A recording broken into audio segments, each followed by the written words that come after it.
Eropa masih tidur, masih bodoh. Kita huruf masih. Baghdad sudah megang pusatnya ilmu pengetahuan. Baik agama maupun yang ilmu bukan agama.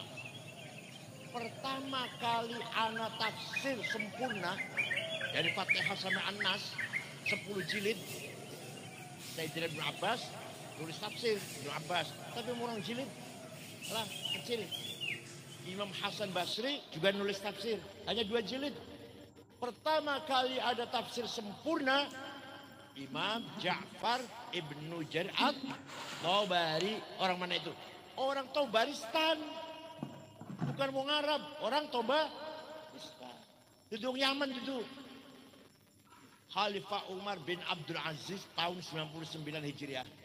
Sedih melihat banyak hadis palsu. Qala Rasulullah bohong padahal. Qala Rasulullah palsu.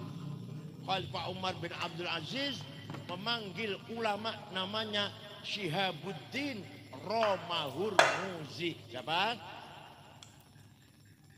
Singkat tahu ulama namanya? Dihafal beli? Mau mulai. Syekh, ini banyak hadis palsu. Bisa nggak saya bikin ilmu metode menseleksi hadis informasi lah. Mana yang benar, mana setengah benar, mana yang rendah, mana yang palsu. Insya Allah bisa, insya Allah. Seminggu jadi ilmu ya. Lapor khalifah, sudah jadi ilmunya. Namanya mustalahil hadis dianggap sahih. Syaratnya ada 4. Murid dan guru ketemu, muttasil. Kalau pulang ngomong kah? Kata Gus Dur, benar itu. Karena saya ketemu Gus Dur. Ya, kalau saya ngomong, kata Kiai Hasyim, nggak benar. Saya nggak ketemu Hasyim. Nggak sahih.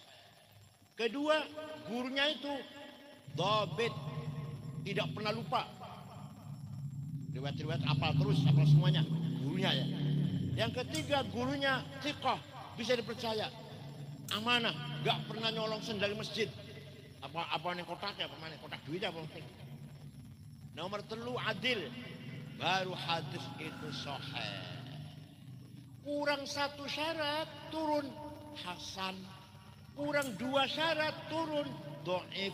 Dhaifnya apa faktornya? Mauquf, munqati', maqtu', mursal, mu'allal, mu'an'an dan seterusnya. Tanya pada Romo pendeta gereja, ada nggak sampai juara ini Kristen metode menseleksi tinggi bener binggi siapa riwayatnya? Nggak ada. Pada Injil Lukas itu selalu ngomong mereka berkata, mereka siapa? Lukas itu baru nulis Injil tahun sudah 6 Hijriah. Hijrah, Masihiyah. Nah, Nabi Isa wafat tahun 22. Nabi Isa umurnya 22 tahun. Tahun 66 Lukas baru nulis Injil. Sing ngendi riwayatnya siapa? Mutasil ta, muqati'. Enggak ada itu. Takkan mana gereja anak beli metode menseleksi informasi, menseleksi berita. Hanya di Islam ada ilmu metode menseleksi informasi, benar atau salah, benar atau kurang benar, istimewa apa kurang istimewa, apa lemah. Maka hadis sahih, hasan dan dhaif. Dhaifnya macam-macam. Paham boten? Ini namanya peradaban Islam, namanya kemajuan Islam namanya. Agama lain nggak ada, hanya agama Islam punya ilmu mustalah hadis. Nah, anak maning wong maca Quran salah. Wa annallaha bari'um minal musyrikin wa rasulih. Allah tidak melindungi orang musyrik dan tidak melindungi Rasulullah. Salah. Yang benar bacanya wa annallaha bari'um minal musyrikin wa rasulah. Allah tidak melindungi orang musyrik. Rasulullah pun juga tidak melindungi orang musyrik. Namanya bab ataf namanya. Dari situ lahirlah ilmu nahu, grammar. Sing pertama kali gagas ilmu nahu. Ilmu nahu bahasa Arab, ngatur bahasa Arab, tuduh bahasa Arab, ngatur bahasa Arab, tuduh Arab. Coba hebat kan? Namanya Amr bin Qumbur. terkenal dengan panggilan Imam Sibaweh. Kitabnya namanya Al-Kitab 5 jilid. Pertama kali ada nahwu. Mubtada, khobar, ismu kana, khobaru kana, ismu inna, khobaru inna. Ya Allah. Hal, tamyiz, maf'ul bih, maf'ul mutlak, maf'ul lah, maf'ul ma'ah. Wong Arab dia ngerti. Kalau sahabat bahasa Arabnya bener semua. Waktu zaman sahabat kanjeng Nabi sahabat ngomong Arabnya kah bener kabeh. Orang main kenal hancur, rusak bahasa amiyah harane. Lah toli bisane bener harus pakai ilmu nahwu. Ilmu nahwu sing aran dudu wong Arab. Paham mboten? Nanti tokoh-tokoh seterusnya juga ada Ibnu Hajib, As-Sarraj, ahli nahwu itu, Al-Akhfash, itu bukan orang Arab semua itu. Oh. Melihat indahnya Al-Quran dari 3 sisi. Satu dari konten maknanya. Tidak ada kalimat Quran yang kalam fanil. Omong kosong nggak ada omong kosong. Omong tambahan alangkah di Quran sih. Semua punya arti. Maka lahirlah menyelidiki ma'ani Quran itu lahirnya ilmul ma'ani. Kemudian bagaimana cara Quran beri penjelasan.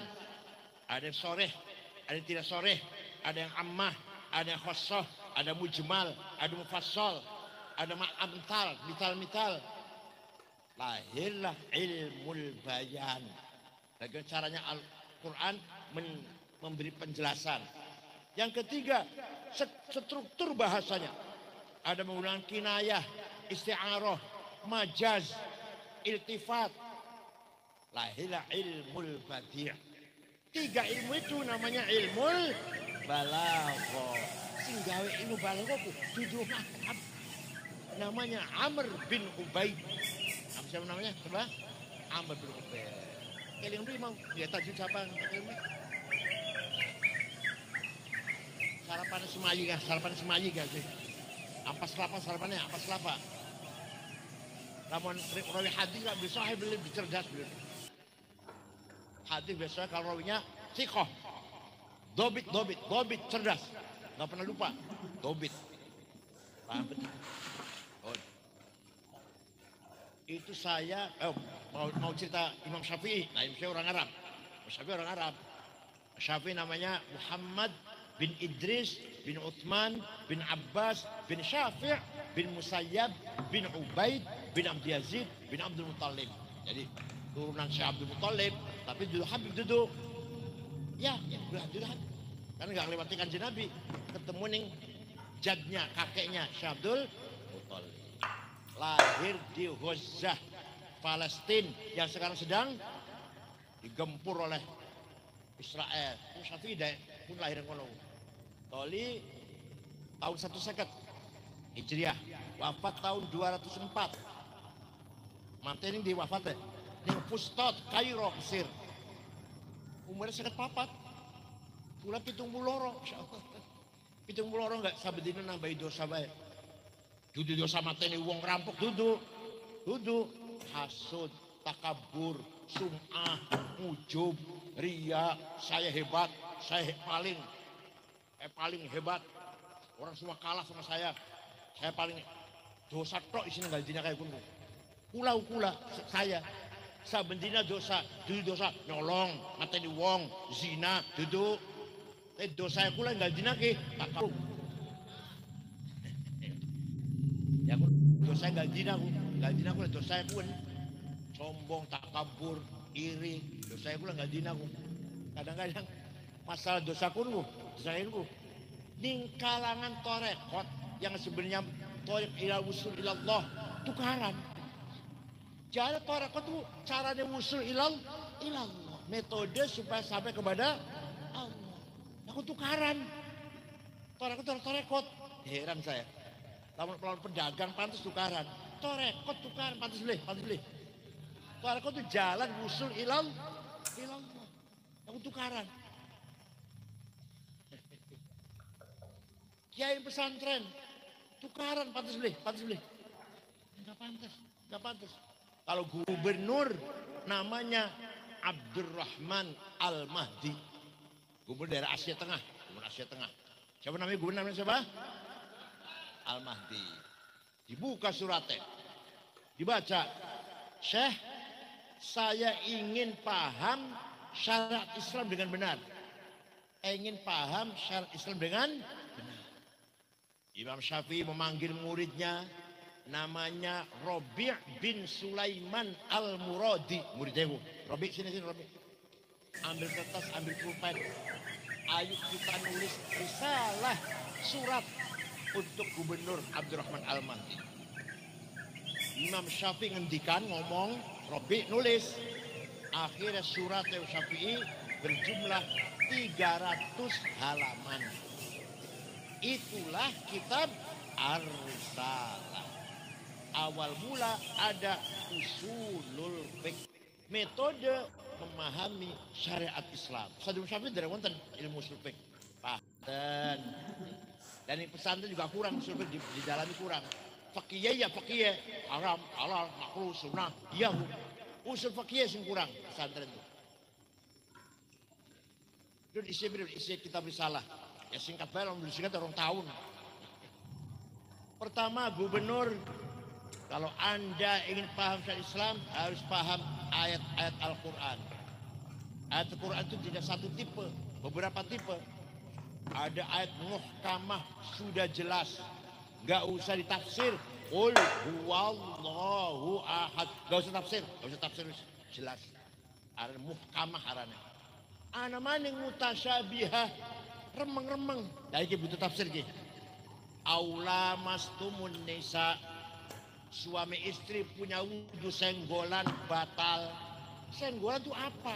Nah, menurut Imam Syafi'i ya senggolan dengan syahwat atau tidak, sengaja atau tidak, batal. Kakek-kakek kalau nenek-nenek senggolan nggak sengaja batal. Kata Imam Malik kalau syahwat batal, kalau nggak syahwat. Kalau kata Imam Ahmad kalau saling merangkul, lah masa musyarakah kan, lah masa mana musyarakah istri saya, nggak apa-apa, nggak batal. Imam Hambali itu.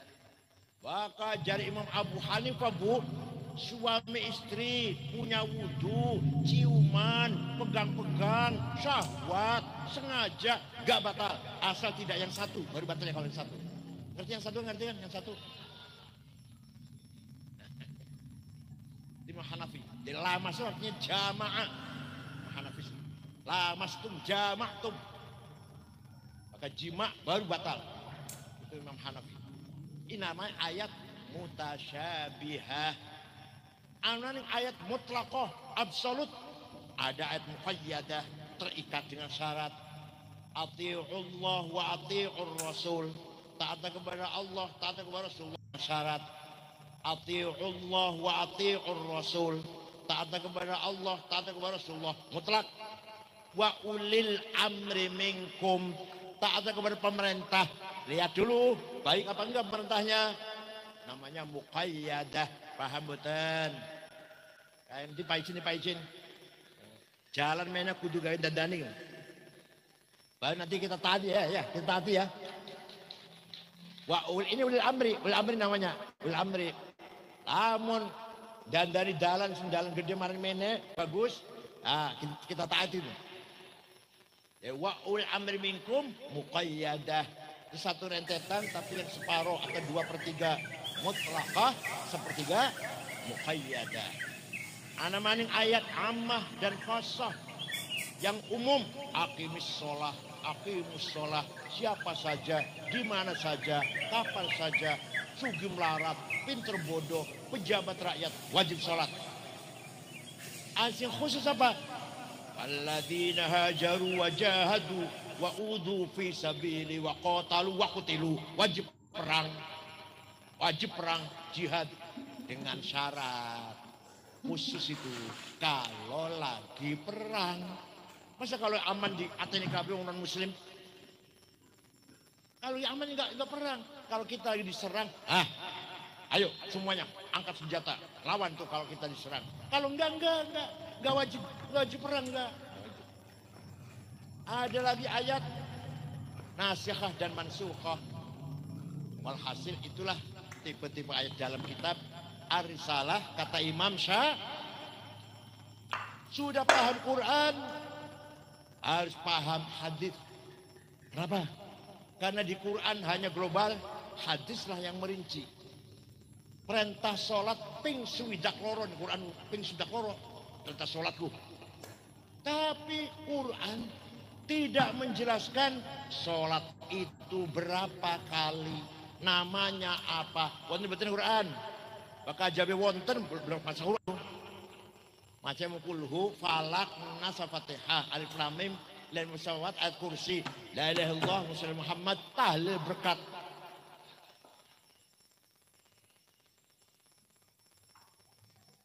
Quran betul menjelaskan sholat itu sehari semalam berapa kali. Betul wonten Quran ibu. Namanya apa? Gak ada di Quran. Di hadis wonten. Furidat alaikum khamsu maktubat. Diwajibkan 5 kali.